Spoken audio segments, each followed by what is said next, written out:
ఉంటుందో, ఎక్కడ ఆక్రందన ఉంటుందో అక్కడ వెంటనే చేరుకునే పార్టీ ఏదైనా ఉందంటే దేశంలో అది భారత రాష్ట్ర సమితి.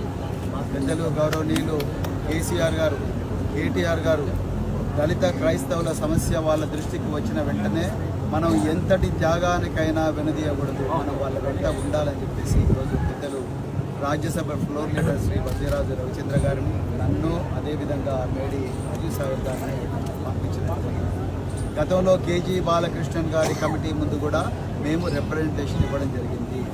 చాలా స్పష్టంగా కేజీ బాలకృష్ణన్ గారికి ఈ దళితులందరూ కూడా క్రైస్తవంలో మారినప్పటికీ కూడా వాళ్ళ మీద వివక్ష అనేది ఆగడం లేదు. కారంచేడు అయితేనేమి, చుండూరు అయితేనేమి, పదిరికుప్పం అయితేనేమి, అదేవిధంగా లక్ష్మీపేట అయితేనేమి, తెలంగాణలో కాంగ్రెస్ ప్రభుత్వంలో జరిగిన జనవాడ, ఇబ్రహీంపట్నం, లేటెస్ట్గా జరిగిన కిష్టంపేట దాడులన్నీ కూడా కాంగ్రెస్ ప్రభుత్వంలోనే జరిగినాయి. మరి ఇంత వివక్ష జరుగుతున్నప్పుడు దళితుల వాళ్ళు క్రైస్తవంలో ఉన్నారనే దళితులకు ఎస్సీ హోదా ఇవ్వకపోవడం అనేది అనాగరికం, రాజ్యాంగ వ్యతిరేకం.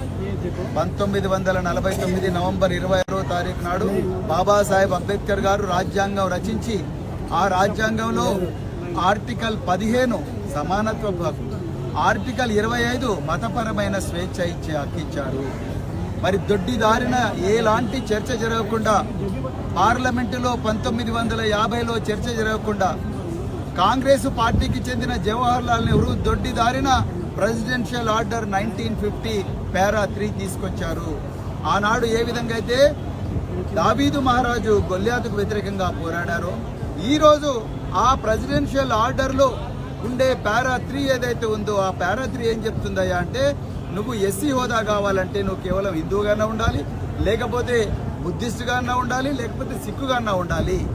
కానీ తెలంగాణలో, ఆంధ్రప్రదేశ్లో, మరెన్నో రాష్ట్రాల్లో దళితులు క్రైస్తవంలోకి పోయారు, ఇస్లాం మతంలో కూడా పోయారు. వాళ్ళందరినీ కూడా ఇప్పటికి కూడా వివక్ష వెంటాడుతూనే ఉన్నది.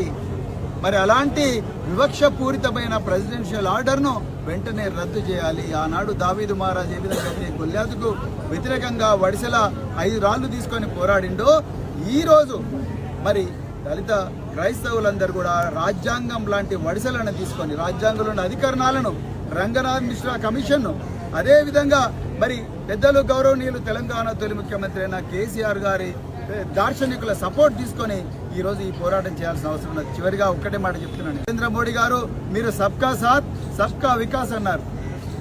సబ్కా సాత్ సబ్కా వికాస్ అన్నప్పుడు ఆ సబ్కా సాత్లో మరి దళిత క్రైస్తవులు లేరా? ఈరోజు మీరు దేశ ప్రజలకు సమాధానం చెప్పాల్సిన అవసరం ఉన్నది. మరి సబ్కా వికాస్ అన్నారు, వీళ్ళ వికాసం మీకు అవసరం లేదా? వీళ్ళ అభివృద్ధి మీకు అవసరం లేదా? ఇంతకుముందు మా పెద్దలు గౌరవనీయులు వజ్రరాజు రవిచంద్ర గారు చెప్పినట్టుగా ఇవాళ భారత ప్రభుత్వం వెంటిలేటర్ మీద ఉన్నది. ఆ వెంటిలేటర్ సప్లై, దాంట్లో ఆక్సిజన్ సప్లై ఇస్తా ఉన్నది చంద్రబాబు నాయుడు గారు, బీహార్ ముఖ్యమంత్రి గారు. మరి చంద్రబాబు నాయుడు గారు ఇవాళ మీరు తలుచుకుంటే మీ రాష్ట్రంలో ఉండే దళిత క్రైస్తవులందరికీ కూడా న్యాయం జరుగుతుంది. మీరు దమ్ముంటే మరి ఇలా చెప్పండి, నిజాయితీ ఉన్నా, నిబద్ధత ఉన్నా వెంటనే నరేంద్ర మోడీ గారికి చెప్పి దీనికి పార్లమెంట్లో చర్చ అవసరం లేదు, రాజ్యసభలో చర్చ అవసరం లేదు. ఆనాడు చర్చ జరగకుండానే దీన్ని తీసుకొచ్చారు.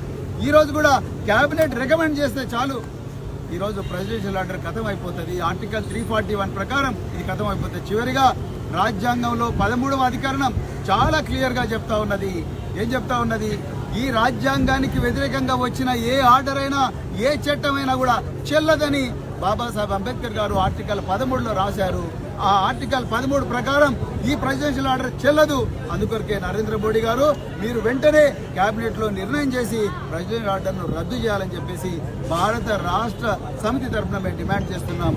మాకు ఇక్కడికి రావడానికి సపోర్ట్ చేసిన వీళ్ళందరికీ సంఘీభావంగా మమ్మల్ని ఇక్కడికి పంపించిన మరి తెలంగాణ తొలి ముఖ్యమంత్రి కేసీఆర్ గారికి, వర్కింగ్ ప్రెసిడెంట్ కేటీఆర్ గారికి హృదయపూర్వక ధన్యవాదాలు తెలుపుతా ఉన్నాం. జై తెలంగాణ.